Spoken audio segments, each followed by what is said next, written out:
இன்றைக்கு கர்த்தர் சொல்றாரு, மீண்டும் ஜெபத்தை ஆரம்பிங்க, மீண்டும் என்னோட கூட இருக்கிற உறவை ஆரம்பிங்க.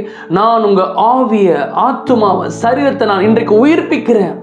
உயிர்ப்பிச்சுட்டு அதுக்கப்புறம் கர்த்தர் சொல்றாரு, நான் உங்களை பாதாளத்திலிருந்து ஏற பண்ணுவேன்.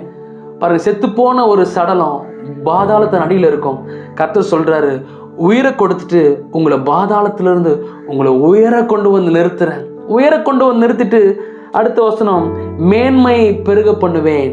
பாருங்க, இழந்த நன்மைகள், இழந்த உயர்வுகள், இழந்த பொருளாதாரம், இழந்த பணம், இழந்த எல்லா வித ஸ்தானங்களை கர்த்தர் இன்றைக்கு திரும்பவும் கொடுத்து உங்க மேன்மை இன்னும் அதிகமாய் பெருக பண்ணி மறுபடியும் உங்களை தேட்டுவேன் என்று கர்த்தர் சொல்றார். அதனால எதுக்கு கவலைப்படாதீங்க, ஒன்றுக்கும் நீங்க கலங்காதீங்க.